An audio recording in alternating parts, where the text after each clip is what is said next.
Yeah, what's happening, man? This is the Mac Badass, aka Cash City Mac, aka Dade County Mac, aka Mac Bay. Hey, yo, I'm back. What's happening? What is myself? Welcome back, goddammit. Hey, listen, man. What did y'all do over the weekend? Did y'all read? Did y'all go wash the family car? Like, did y'all clean your sneakers? That's something I like to do on the weekend. Did you go to brunch? Was you twerking next to somebody waffles? Like, how was y'all weekend? I'm gonna tell y'all what I did. I'm gonna tell y'all half of what I did. So, you know what I mean? I went to the Trick Daddy's 25th anniversary concert. Shout out to Trick Daddy. Trick Daddy is probably like one of the first Miami rappers I could ever remember hearing. And I remember because I think the first album I knew of Trick Daddy was Thug.com. www.thug.com. And the reason why it was so memorable, because if you ever seen www.thug.com, it's a picture of him on a food stamp and his eyes is crazy as fuck like this. So you imagine being like 7, 8 years old, however old I was, 8, 9, 10, somewhere around there, and you go on every street corner, you stop at every light, and there's a nigga looking at you like this. That was my child. It's a lot of Trick Daddy. That was some scary shit. I was like, whoever that nigga is crazy. That was my thought process, but I wasn't old enough to listen. Because back then, you couldn't just go on YouTube and search an artist and hear it. Back then, you couldn't just, I don't know, you know what I mean? You had to buy a tape. You had to have a big brother that had the tape, or you had to be at a block party to hear a song or something like that. So I didn't know anything really about it. The only thing I knew about Trick Daddy is what most of y'all knew about Trick Daddy from Scar. Remember Scar?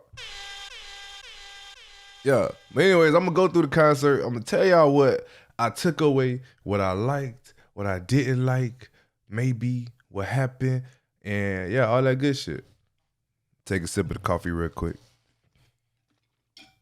I don't even remember who was the first performance when I got there. I don't remember. I got there late. It's supposed to start at 7 o'clock. I got there at 8:30. Didn't seem like I missed much. It was like, man, you gonna be late. You need to hurry up. It was at the James L. Knight Center. You need everything black in Miami ever in the history of performing and black in Miami has always been at the James L. Knight Center. I don't know if that's true or not. I might be exaggerating, but anything that was ever on the radio, like 99 Jams or something, at the James L. Knight Center. I'm pretty sure a Medea play had to be there. Nigga, I'm sure Mike Epps or Cat Williams had performed there at some point in time. Everything is at the James L. Knight Center. At least for the niggas who was listening to the radio and couldn't really go because we wasn't old enough. You know what I mean? Keep it a buck. I forgot even why I mentioned the James L. Knight Center. So yeah, the show's at the James L. Knight Center. They said it's gonna start at 7. I get there. It's like 8:30 because I almost was I wasn't in the mood to go. Let's just keep it at that. So I went. Goddamn. Who was the first performance? I think Mike Smiff. Let me say Smiff. I think Smiff was the first performance for that I saw. Probably. Yeah. Mike Smith side the sip and slide, Fat Boy. If you've been a fan of my channel long enough, you've seen that I've interviewed Mike Smith. So I'm a fan, you know what I mean, by every stretch of the imagination. So Mike Smith performance is pretty cool. One thing you know that if you look at any video in there, he was performing with his daughter, which I thought was pretty cool. You know what I mean? He performing, she in the background act like, ain't nothing going on. I don't know if she knew she was at a concert, cause you know what I mean, but she was doing her thing. And I think it's kind of crazy how a lot of rappers are like, I'm not gonna say they just good fathers because we don't know their story. We just know what we see. But a lot of these rappers seem to really be involved in their kids' life. Like you see Bird do the same thing with his son. Like, you know what I mean? Even later on in the show, Brisco kind of did the same thing with his kid. So I think, for my generation, like the 80s babies or whatever, a lot of us grew up, not me, but a lot of people grew up not knowing their dads. But I think it's crazy how in our generation, you know what I mean, when we started having kids, a lot of us are way more involved than the generation before. So I got to give a salute. I salute to everybody that's out here. We 30, you 30 something, you got kids and whatever you in your kids' life. Congratulations, you know what I'm saying? You doing the right thing. So I just wanted to note that. And then two, I was so surprised at how many people listen to Mike Smiff. I ain't trying to say like I ain't think Foolie ain't had no fans or nothing like that. But like, you know, I'm not in the city a lot, and I'm not like, I don't know, I don't talk to a lot of people that like, I guess, like rap. You know what I mean? Like, but you know, I'm singing the words of the song, and I'm looking to my left, and I'm looking to my right, nigga. They singing the words of the song, like, nigga, they cut the music off, the whole crowd singing the words of the song. I was like, shit. I like, hey, y'all niggas listen to Mike Smiff too? Shit, I thought it was just me. Shit. Shit. That boy, hey, Fat Boy got some fans. That boy say, I want to end this on a gospel song. Ain't no gospel. I feel you. It's street gospel. Straight up, man. Shout out to Mike Smiff. And then I think the next performer that I recall after Smiff will probably be Brisco. I don't know if it's in order. I'm just saying as I remember it with Brisco. And so the thing that was cool about Brisco shit, like like I said earlier, he brought up his kid as well. It was a newborn. Shout out to baby Brazil. One thing about Brisco when say I might not know this, I'm in the fraternity. And one of my older frat brothers, that's like an ongoing joke between he and I, is that he will always ask me when he see me, like, when is Brisco Street Medicine coming out? And like, when it's supposed to be coming soon, but it never came. At least I don't know. Anyways, that's like an ongoing joke. Like, man, you know, we all Brisco fans and shit like that. So when Brisco was popping, I was not in the city. I was at the University of Central Florida. So I didn't get a chance to really see, I guess, you know, how popular he was, or the case may be. But like, it was cool to see him receive like a lot of admiration from that crowd. You know what I mean? Like, it's a theater full of people and they all singing his songs. And it's not like the songs that was singles, like In the Hood or Bitch I'm You. It's like, I'm sliding. You know what I mean?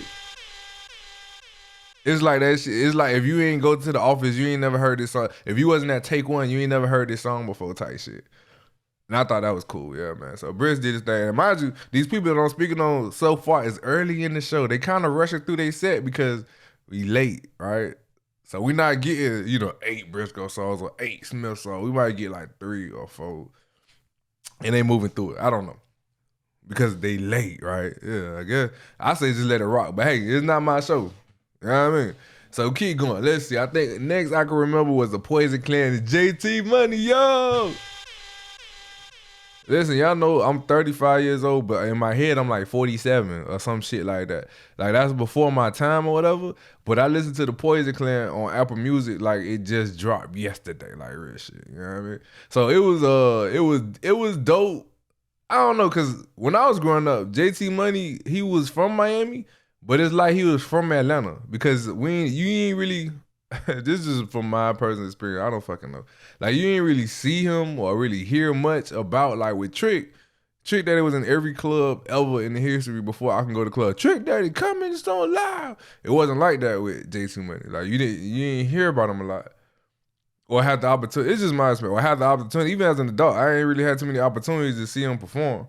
So to see him on stage, like, rapping and shit was kind of cool. Like, you know what I mean? Performing all the Poison Clan hits. You know what I mean? They had matching jackets and shit. And they were talking about they got new music. This is what I don't agree with. All like older artists always want to drop new music. Why? You know what I'm saying? Who said we want to hear new music? I think it's a bigger bag in performing all these hits that y'all got. Cause if you take a look around, niggas from that era is touring right now, and people paying good money to go see them. So that might be something we should think about, as opposed to the new music. Like, how do we get this show better? How do we get more shows? Like, let's keep this running for however many years. And the one thing about the JT show, or the Poison Clan giant, is that the last song was JT Money Who That. That was the last song, right? And it was amazing to me to know that people knew the words to that song. When people speak about JT in Miami, like, it's normally not that particular song. It's normally either the Poison Clan shit, like Something I Used to Do, or Whole Stories, or Shake What Your Mama Gave You, or at the least Chevy Game, or goddamn Whole Problems Ain't No Problems. You know what I mean? Everybody know those songs. You feel me? But they dropped that Who That, and nigga, who that old Brad? I'm like, oh, y'all know that? Y'all know these words. Shit. Yeah. Yeah. One day, JT got the craziest rapper voice ever. Yeah. Like, you would never get JT Money confused with another person. Oh, let's keep it moving. Y'all know who showed up too? Y'all know who showed up next? Juvenile, the great Juve. Hey, listen, you ain't gonna never feel anything crazier in your life than to see Juvenile perform the single 400 Degrees live. That was some goddamn energy. A lot of people think Back That Ass Up is Juvenile's biggest song. His biggest song is bullshit. Listen, in the goddamn streets of America, the single 400 Degrees is Juvenile's biggest song. That bit had to be released in like 1998, nigga. That song is moving generations. Generations know that. I bet it's little kids that know the words to that song. I would bet money on that shit. Yeah. So Juvenile came through, performed 400 Degrees, slow motion, throw your sets up. I don't really like throw your sets up like that. I know the song, and I seen on interviews he say like, oh, that's the biggest song I got. It's a club starter. Woo. Maybe like in New Orleans or somewhere with I-10. But down here it's 400 Degrees. Nigga, that's gonna get you every time. I think he performed another song or some shit. Only thing I like about Juvenile said, I don't know if he was scheduled to perform. You know what I mean? I would have liked the DJ or whoever was doing the music to like give me one verse and keep moving. Cause I don't know when I'm gonna see Juvenile again, you feel me, type shit. So like for me, I was like, bro, I want to hear, give me one verse, get out. Nigga, I'm trying to hear 4, 5, 6, 7. I'm trying, please, nigga, keep it moving, cause I want to hear all that shit, all that Juvenile shit. Yeah. So where we at right now? Mike Smiff, Brisco, Juvenile. Another person that performed from the crib was Greezy. And salute to Greezy. Hey, salute to Greezy, official DJ, my partner Radio James. The one thing about the Greezy show that was so cool is that it was cool to. Not say it was cool. I had no clue how huge of an artist Greezy is. Like, he's amazing. I don't know if he national or whatever, however you want to play it, but like, bro, people were singing this nigga song word for word, song after song, and he was performing it. Got his little crowd, movement, moving around the stage, I'm like, oh, this major. Like this is a show. Like he got something for real. You know what I mean? I don't really know about Greezy music like that, only because I don't always like dudes singing to me. You know what I mean? It made me. I don't know. I'm not a huge R&B fan or whatever, but I'm a fan of, I guess, music, and I could tell that what he got going on sounds good. That's pretty cool. Who next? Prince Raheem performed. Not sure what song he performed. The Young and the Restless performed. The Young and the Restless were fully from the zoo, fully from Carol City, Florida. The POD, I forget what his name was in the Young and the Restless. They performed 2 songs and shit. I was talking to my people about it. The name of the song was Poison Ivy. That was funny. I don't know what the fuck I was called. And there was another one, they said it was called B-Girl or some shit. That was pretty cool. And they performed the POD shit, which is something going on. A lot of people act like they ain't never heard that song. But growing up, they would play this on 99 Jams. It was called There's Something Going On. It was featuring Trick Daddy and Rick Ross before he became the biggest boss. POD got it going on. That's right. Bargain fees over. Can't stay one nigga. One nigga, how you stack your funds, nigga. But I gotta do y'all research. Let's see, dog. We had we did grind mode perform. Yeah, I didn't know 3 people in grind mode. Like I said, I wasn't around for that neither. I was at I was away. You know what I mean? Grandma performed. They performed 3 songs. Chaos, who I be seeing on the Instagram all the time. They had 2 niggas in the back. They was really jerking the whole time. And I was watching them just to see when they would get tired. I was curious as to how long they could do this. Cause y'all know juking that's a workout. I'm like, yo, I finna juk to these 5-minute ass songs. This 2008, 2006. These songs is 5 minutes long. That juk, can you stop it? Juk. I wish I would have known this was like a Miami ass concert for real. I would have wore like a Heat jersey or some shit like that. I had no clue. That's how the trick. We got Grandma. I said the Rahini Dream. I said Poison Clan. Young and the Restless. Boy, listen. Juvenile. Shit. Let me see. Before I go to Trick and Trina, I just don't want to forget no goddamn body. Who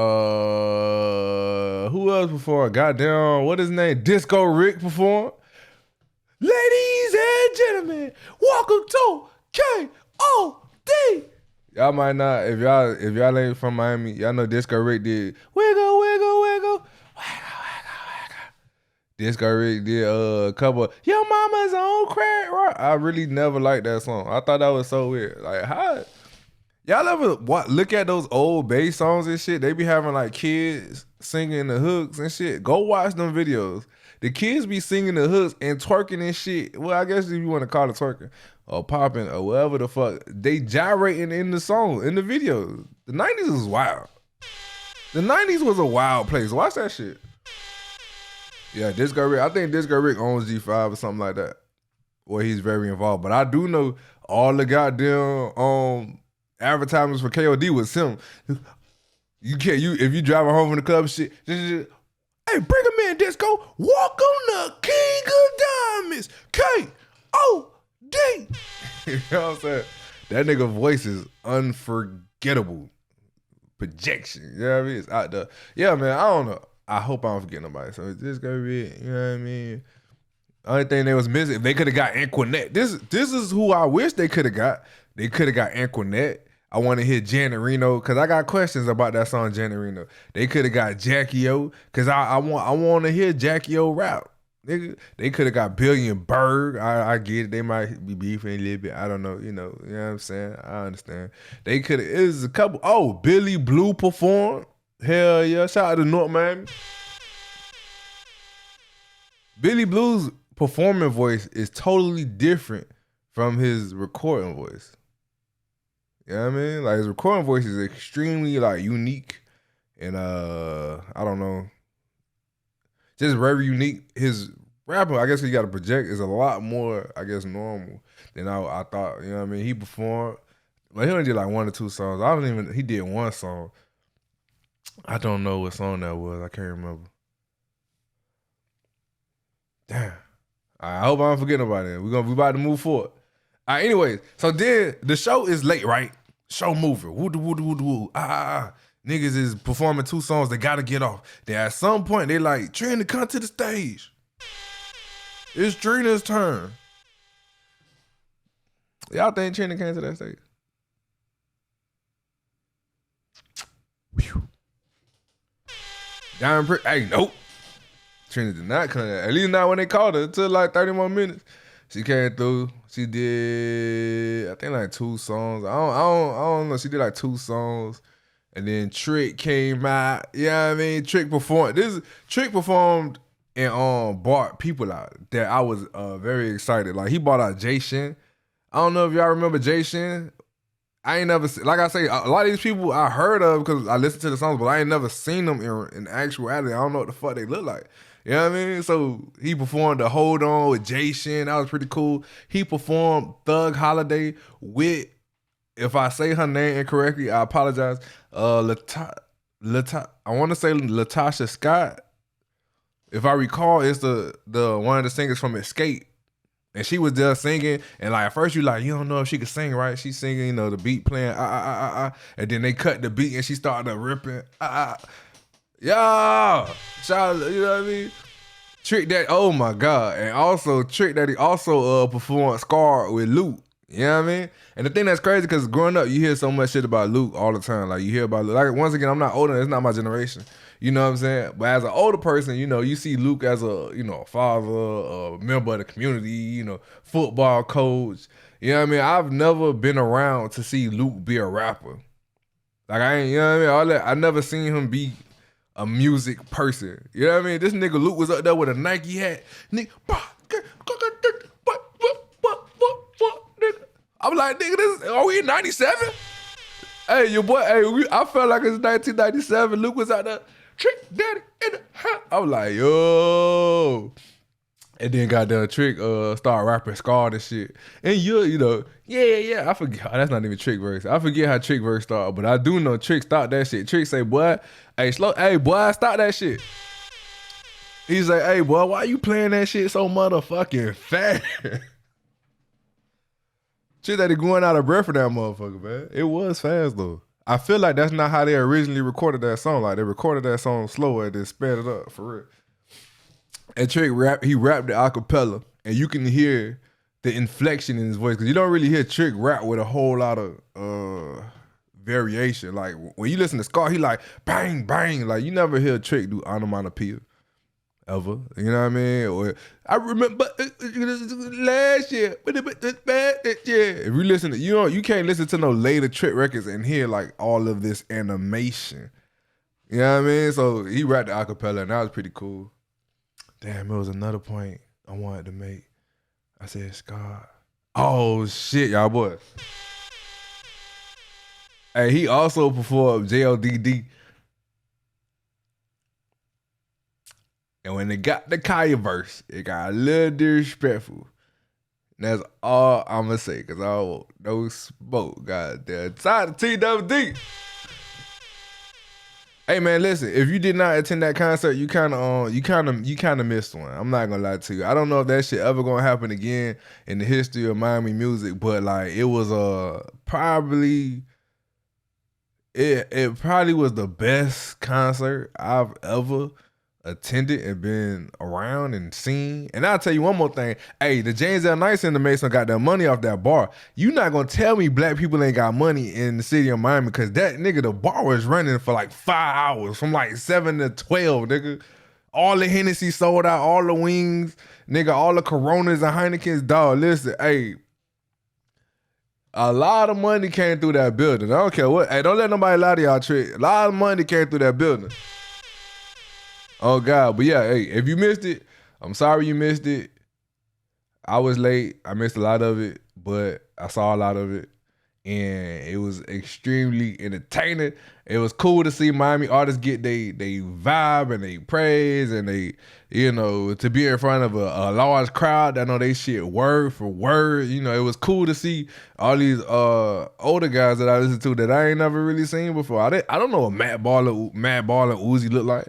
I still don't, but I know they was on stage with JT Money, so one of them had to be Mad Baller Easy. I don't know if Devonell was there, because I don't know what he looked like. But somebody was rapping his verse, so I'm assuming that's Devonell. I'm not sure. But yeah, man, hey, hopefully we'll see them again in like 10 more years or some shit. The 35th anniversary, I think, of Trick Daddy being a rapper, which would be like 97, right? 2010, 2022, 20 years. In 2002, 25, 95, what that, 97, right? All right, man. Anyway, I ain't gonna hold y'all, man. It's 20 minutes too long. I'll holla at y'all. My name is Mac Badass, Carol City, Florida. I'll holla at y'all, man. Hey, be great. Be great.